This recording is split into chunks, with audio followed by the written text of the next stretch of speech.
But for now, I'm going to pass on to Richard. We've asked him to host the very first webinar and to talk for us. He's been involved in the ACAPS project since before it was even born, and he's going to give us a bit of an overview about where we've come from and what some of the biggies are and where we should be going with assessments. So, thanks. I'll hand over to you to introduce yourself. Hi. Actually, enough of an introduction just to say that I'm from Columbia University. I'm an epidemiologist, public health person, and I'm now actually full-time at the U.S. Centers for Disease Control. How do I get to see my screen?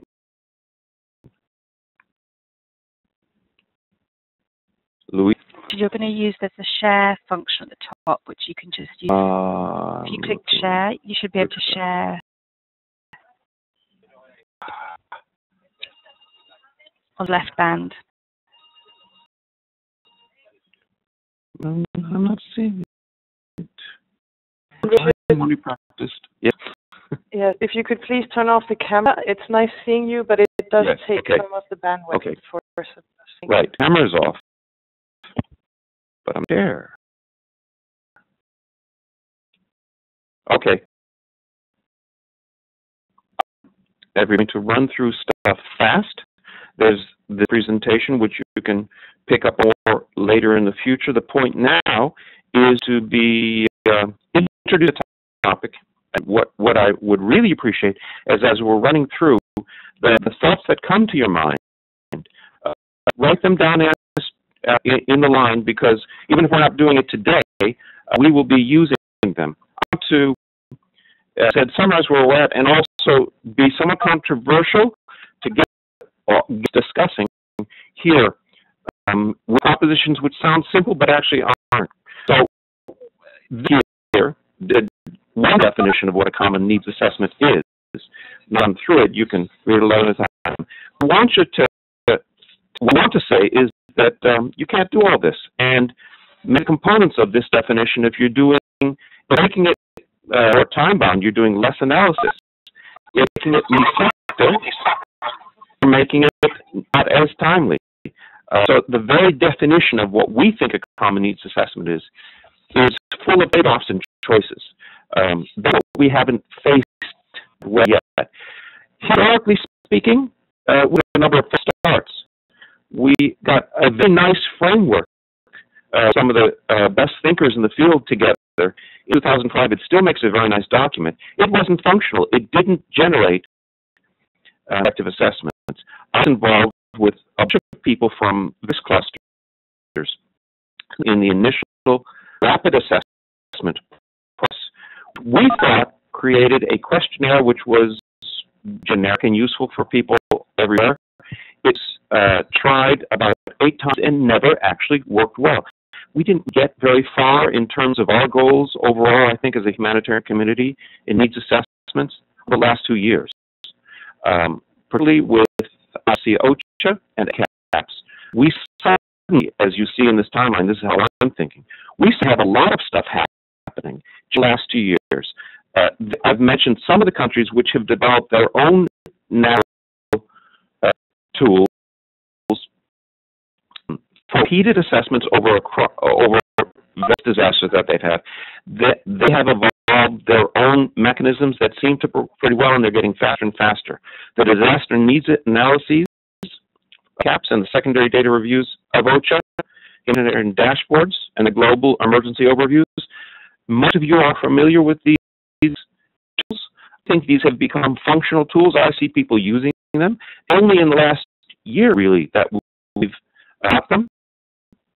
And I think we've come a remarkably long way suddenly after a long and frustrating history. But where we want to go is a lot farther than where we've gone.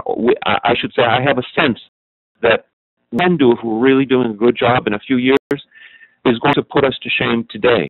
That we're only just starting. So the best. I often say this because when you get people from various agencies together, and especially when you get people from headquarters in New York and Geneva, is typically they try to develop the best. And best is not going to be initial or rapid. So we have to learn what's the right level to be fast enough and good to provide useful information. We're not quite there yet.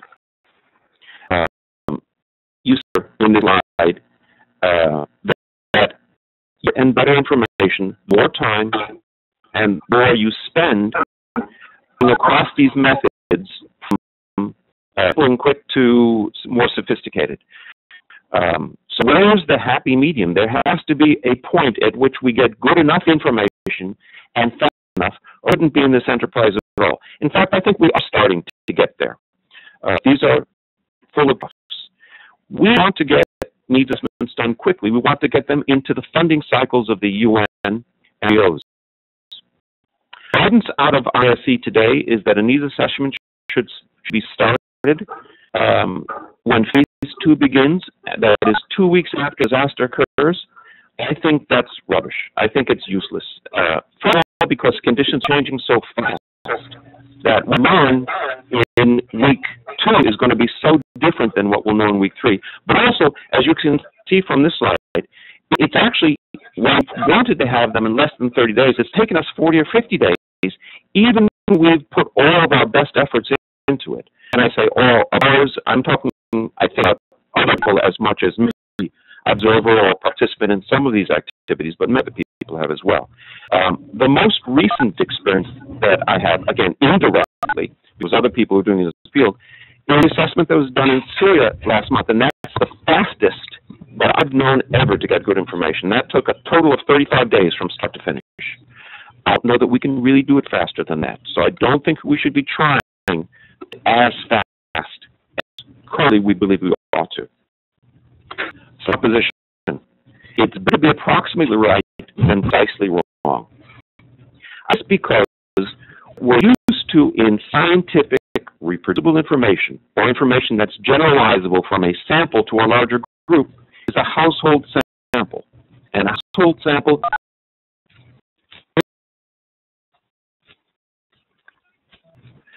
are built up in other households, and we don't know how many have moved from one place to another. Then go to the trade-off between quick information and or generalizable information. But it's a dismal situation, because even if our information is imperfect about the current level of need, just how many people have died, just how many people are not having access to health services, even if perfect on that, accurate information about trends by take soundings over and over. So the goal of being precisely right with a defensive one that an investigator feels off of the wrong. The problem is the audience wants us to be pretty wrong rather than approximately right. To say we are in a range of this to that is not satisfying to most people, and we have to learn better how to communicate. This is accurate enough to make good decisions, and be waiting for more accurate information because it's a misinformation.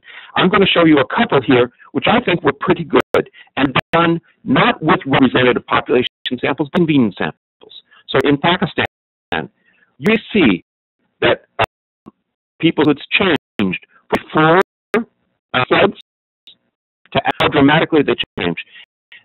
Getting information fairly precisely, the implications, though, we do a lot of people were out of work. Last people in Pakistan, how much of their crop they had lost. There's very precise information on their heads. We have a way to tell if they're right, and I'm sure there's subjectivity in there. But we tell that they lost more cotton crop than of their sugar or pulses, because it was a consistent answer that we got. It was important for livelihoods. So we got a good enough answer. Not really fudging it in the presentation to pretend it's more precise than it is. Here, data didn't come through very well on heat, showing how much the images that present hospitals changed week by week. Basically, after the second week, they start finding after the 7th week, images related to the earthquake now years ago disappeared entirely. Things were changing so rapidly that the answers that we get at second or third week weren't. They represent the information by the time we'd be presenting it, or 40 days later. a good example from Myanmar of information that is good enough. He asked people what their sanitation was before and after the disaster. We asked after the disaster. We have no way to know if it's accurate, but you can hear compared to, this is before and here's after. Dramatic changes in some places and not other places. I'm doing it over again because what you can see here is a general trend represents what's important in that population and what we should be seeking within that precise information. Option 3, is he collecting information? That's what we should be doing. We start by asking what we need to know by the time this data is going to be available. We do that, it's buried in the data. What we've done so far is collect data, and Geneva, New York headquarters from agencies, there's a tremendous demand for data, for indicators. What we haven't done well enough, and what we do know well enough to do, is how to analyze the data. What we have to do is collect less information, the right information, and analyze it more to explain what it means. And that means making judgments. You can't expect an indicator to explain itself. An indicator is a tool. How to use the tool was what's important. And we are only learning now how to, we're going to be better at it soon. When you do a process through organizations, it must be inclusive. All right. The way OCHA has chosen to do it is ask each cluster to select 10 indicators. We have 131 indicators. I think this is a time babble. I think this is not very useful. It's from the Syria this last month. I think this helps to answer questions. Which are the priority topics? Who received aid and who hasn't? And did people say with us needs? You can still look more at it more. This is not precise information. This is generally correct rather than precisely wrong, I think. And that's the best we can. I think this answers the questions of where the next aid should go, which is the most important basic one. Information, we still have a prejudice toward numbers because we're seeing precise, and that's precisely wrong. With best information, it combines quantitative information.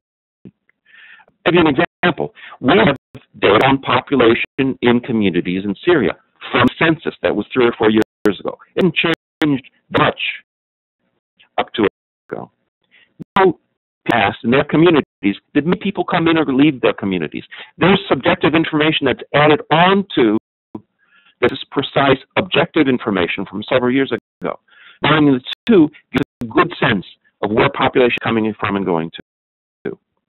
Important thing I think that I can say here is, I'm going to end right here with this slide. There's some more stuff, files, you can look at it yourself, but I think we have to get into discussion. The most important point that I want to make, need really people themselves. Instead of trying to measure things effectively, as that is, our most important task is to ask people, what do they think? What do they want? There have been very good advances in the last 2 years in this, but we still haven't integrated well the asking of people what you need next, what you want, with the objective information that we're also seeking with indicators. It's the full combination of the two will really create value. Stop right there. Time we can go further, but if not, please just look at the other slides and let us know what you think. What do you think we ought to be doing next? I have to say we need to do analysis. We know how to coordinate better. From a one-off survey as an assessment to an ongoing monitoring process. Give people questions that work rather than ask them to invent their own. We still haven't resolved this fully. To develop, we now me also as a technical person, we have to develop and size and popularize methods better for how to generalize from imperfect samples, because that's all we're going to get in an emergency. Thank you. Thanks very much, Richard. We're sitting there because we just wanted to sort of throw this open to the floor a bit. I'm having some problems with the sound. I think Louise is trying to fix it now. Do people have any comments on Richard's?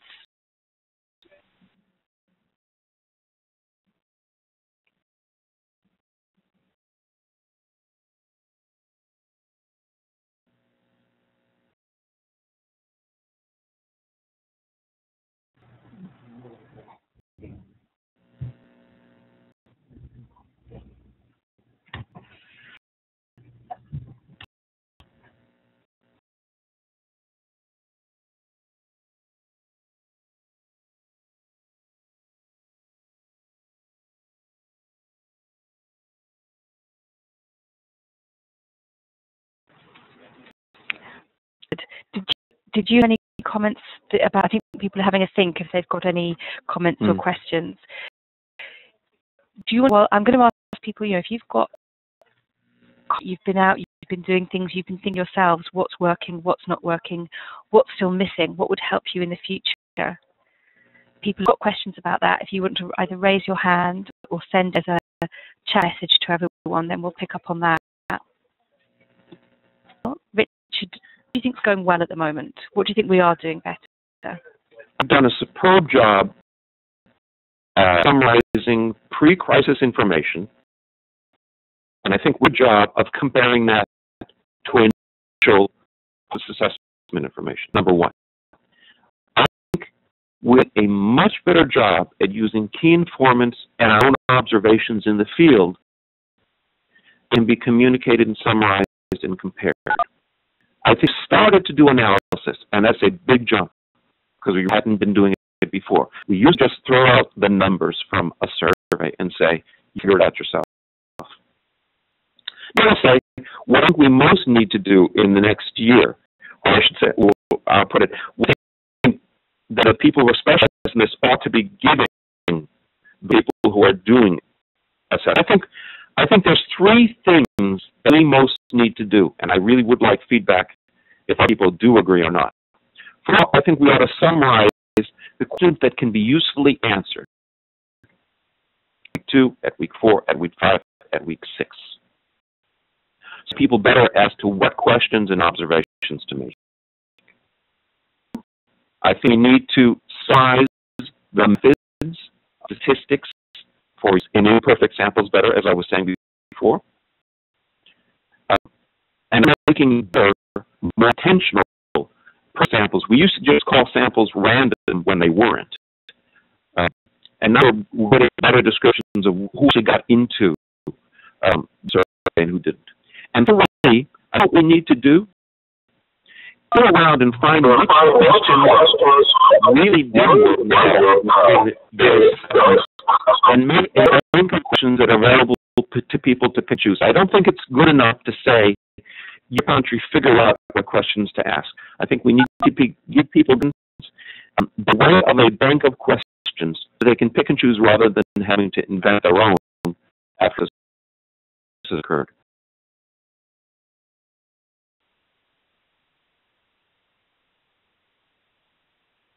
Thanks, Richard. I keep throwing that open to the floor. Any comments, anyone? Or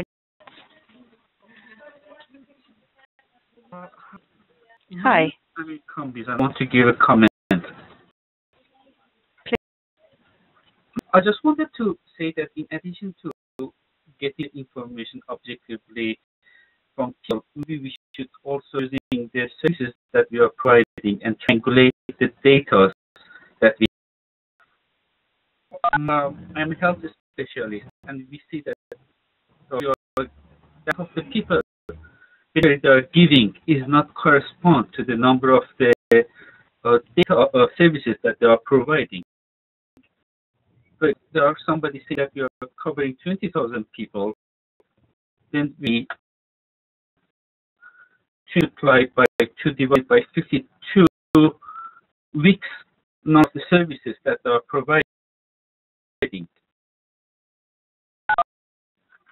52,000, which is easy. 52,000, we are looking to see that around 1,000 health facility per week, but we are seeing that they are having 200 people visit per week. They know that the number of the beneficiaries is not what they are talking about.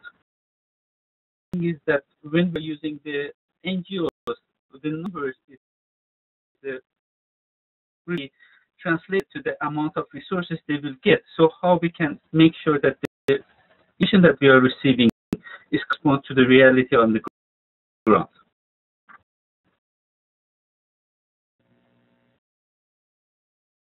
Richard. I think the point is very well taken. One end, and I always end with this, is a slide of the 7 blind men and the elephant. I need to know the picture is limited. We like the 7 blind men, or I should say, maybe 7 different aspects to an elephant, and we only have 3 or 4 of them. So I have an incomplete picture at best. The service providers and the perspective from services give those sources of information. A term that with relation, that's part of analysis. The opinion, their subjective views are very important, and the views from the perspective of providers is element to triangulate to come up with the overall picture. I had a very different picture. People who are providing services in a clinic or in a school or food may feel that everybody's getting it. They go to a household level, which hidden populations didn't get it. The combination of the two gives you a much fuller picture. Richard, I'm going to take a question from Madid, who's asking, how important is the sample group in case of Syria, and how can it generalize for the whole country?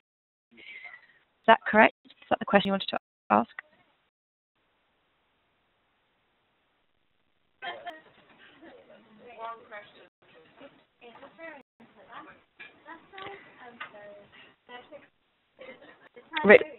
Did you get enough to be able to answer? Yeah.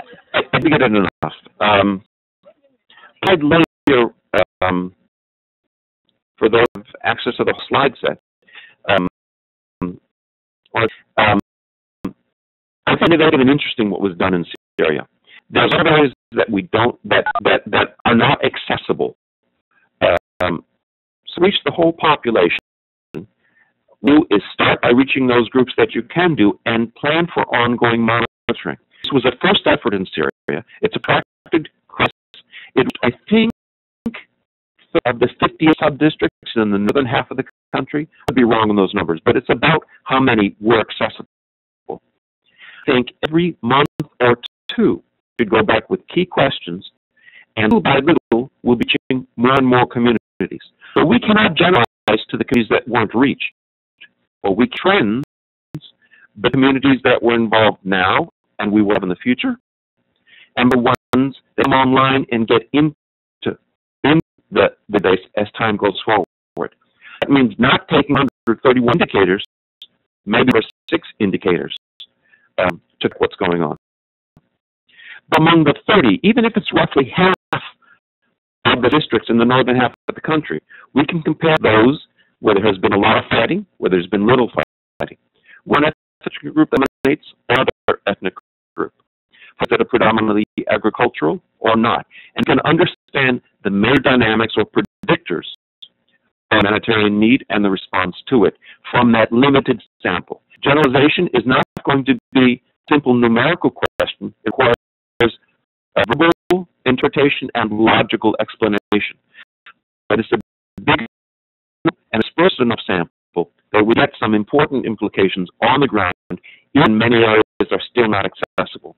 I should say this is another area where we will learn and better, and where new technologies will help us to become really accessible in areas where we may not be physically accessible all the time.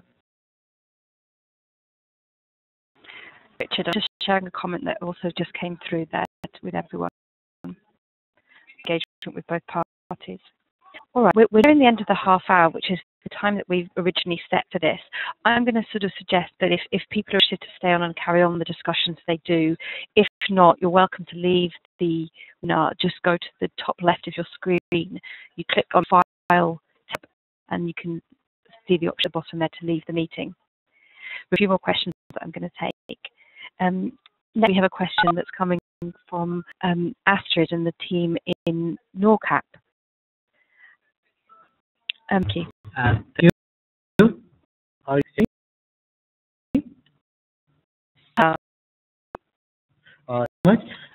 My question is on preposition 4.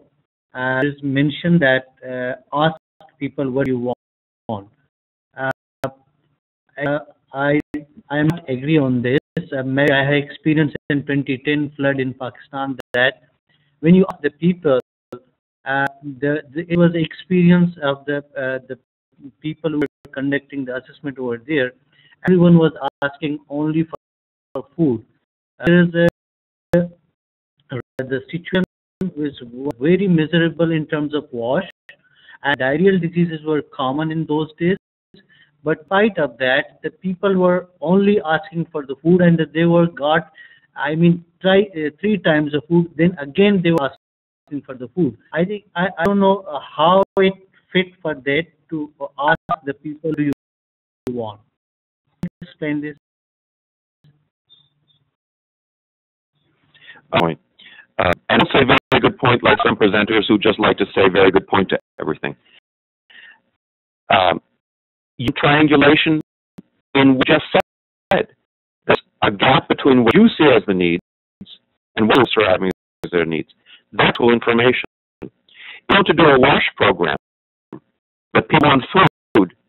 You want to know that going in to do WASH to be able to explain to them why that's also valuable and important. Take information that people give us when you say, what do you want? Slowly. They feel that's useful information. That's not the end of the story. That's the beginning of the story. And that's one of the elements of the story that we haven't had there very often. But there are many ways to ask people what they want. For examples. First of all, you can say, what do you most need right now? And it will be, what do you most need to get back on your feet and recover? Between those will give us a clue of what to do right and what to do a little.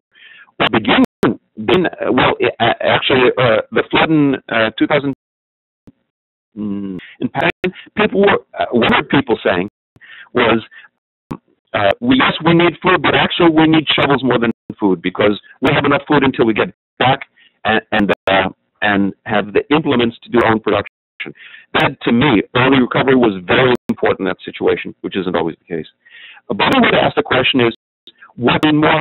Compare 2 points. Do you need health services more, or do you need shelter more? There are many ways to posit questions so that you can get information from people. And we're developing this now, get sophisticated at how to ask. That's really going on for people. Richard, does that answer your comment or respond to your comment, Astrid? Okay, so two-way. Oh, there we are. Yeah. Hello. Another person responding, asking another question. Yeah. Hello. That was sneaky, but go. It's me, Chris. I'm from Indonesia, and I'd like to ask you something regarding the trend analysis. For time you mentioned about the trend analysis, and as far as I know, we can only make a trend analysis if we have a long-term data series. But in the case of emergency, when we don't have like enough time and everything be done very shortly, how can we do a trend analysis? Thank you. I don't have the answer for everything, but I have the answer for this. For when an emergency hasn't occurred or we are already going just for the first time to the field, we have data points. We have information about what it was before the disaster.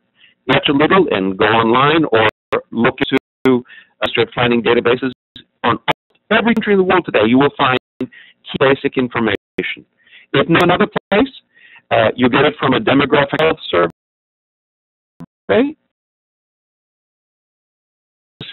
Mix survey. So we know, roughly speaking, before they have information on what it is now. So we can get a rough indication of how much worse it is. How much have conditions fallen today?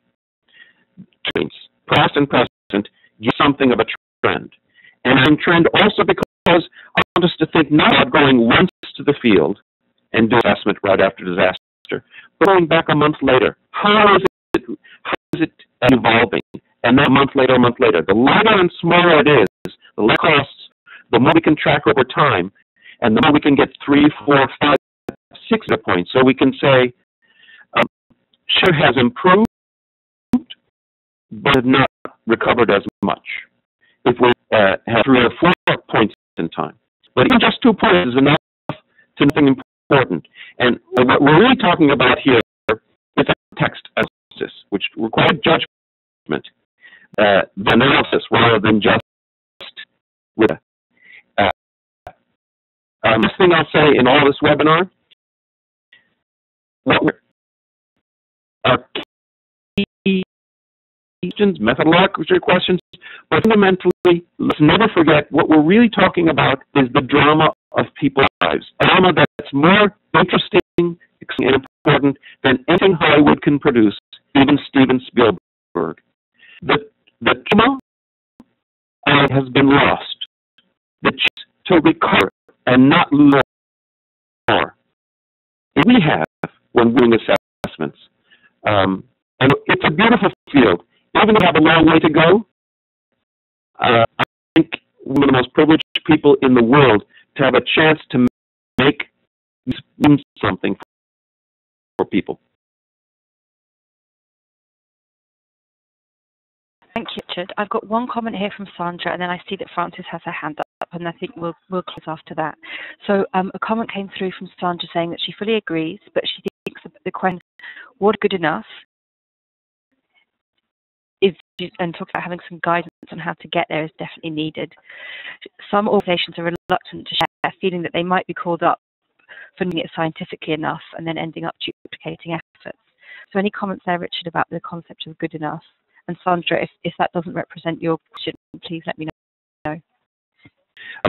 I think it's something that all have to be to.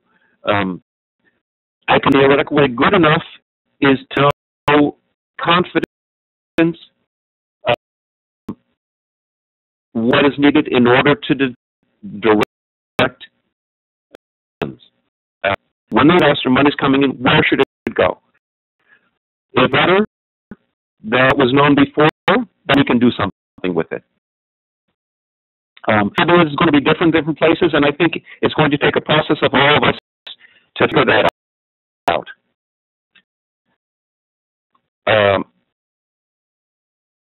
There was another.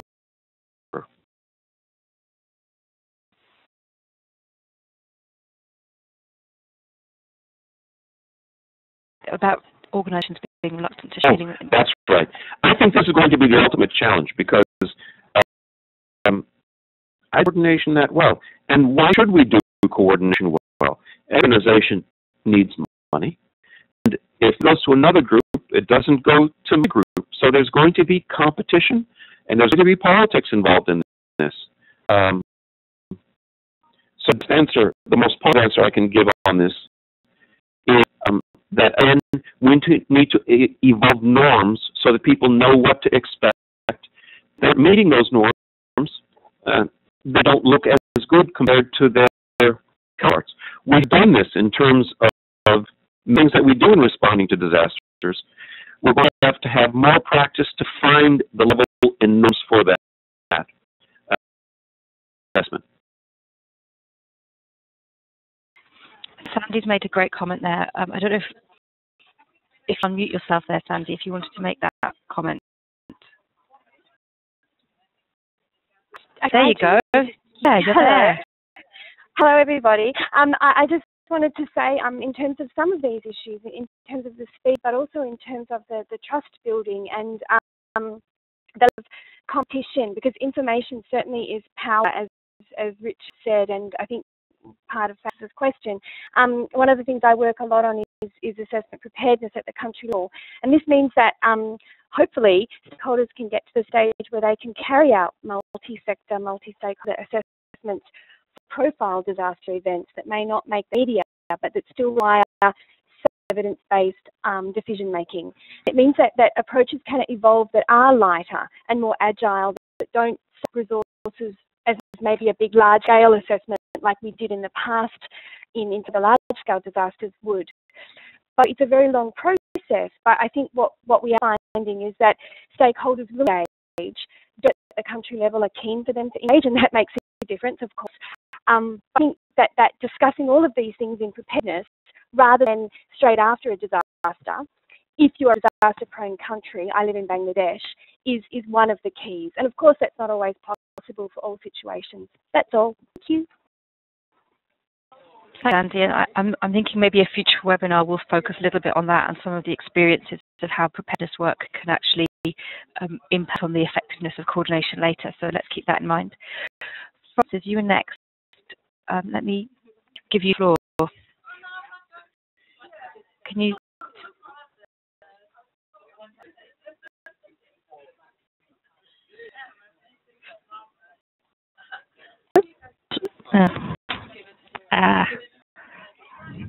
Do I demute? Your Francis, if you can get your question. All right, fine.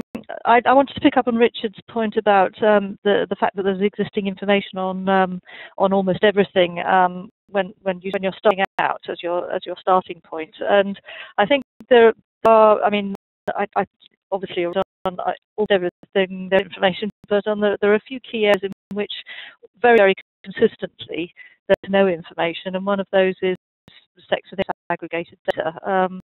And where there is sex and age disaggregated data, the age is only disaggregated up to the age of 14 or 18 usually, and not beyond that. So you don't get any kind of insight on older age groups. So I think, I mean, the obvious recommendation is that there needs to be a huge change actually in practice on collection of sex and age disaggregated data. But also in the meantime, I think when we're doing analysis of the data that we have and secondary data, primary data, whatever, in that analysis, I think it's really important to recognise where there are clear gaps. So it's like the Donald Rumsfeld known unknowns. We know there's no data on older people. It doesn't mean that there aren't any older people with needs. It just means we don't have any data on them.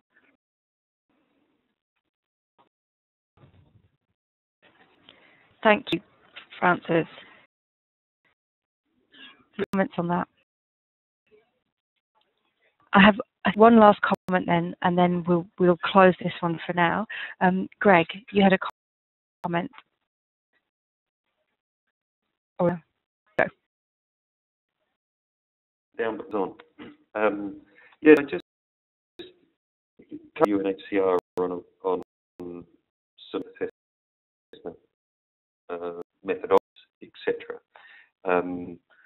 And looking at guidelines, we think can be effective given enough preparedness about them, but I'm struggling to find similar on conflict or refugee contexts. And I'm being on Richard's thoughts around the facility of mirror in those contexts, whether appropriate or not.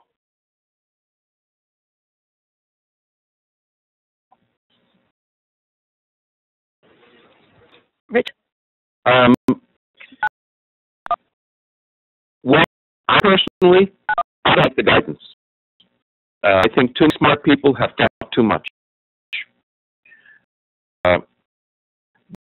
The key things are doing that are represented in the guidance are in refugee situations as any other. The ask is, are people who are in camps opposed to people who are in other people's homes, or people who have no place to stay and are collected by the road? Who's getting aid? Who has this needs? What the different groups of people feel? If I have a more information than we usually have during an emergency as to next should go. We do in camps because it's a controlled environment relative to the world in general. And we need to learn much more is how to get good information outside of camps. Like in the crisis in Syria today, the majority of people who are displaced are not in camps. One of the challenges that we're currently in the midst of. If the last comment, just personally, let me say that it's been a really good discussion. I'm so grateful that interested in this, and I've been better and more satisfying as we get better at this work. Thank you. We do have some more questions that are coming through, but I think because we said this was going to, we're overrunning, so I think I'm really sorry to those of you who've still got your hands up. We're going to hold more of these webinars. We'll some of the technical issues that I apologise for, and I'd like to get involved in ACAPS website and in our platform that we have for sort of these sorts of questions that everyone has. But we'll be in touch with future webinars.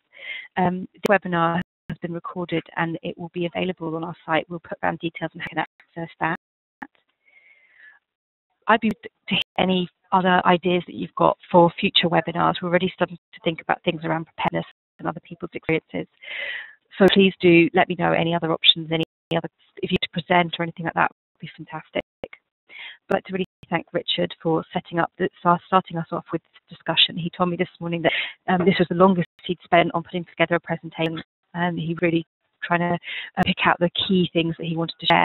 So really grateful to you, Richard, for that. Thank you everyone for joining, and we'll be in touch about future ACAPS webinars shortly. Thank you.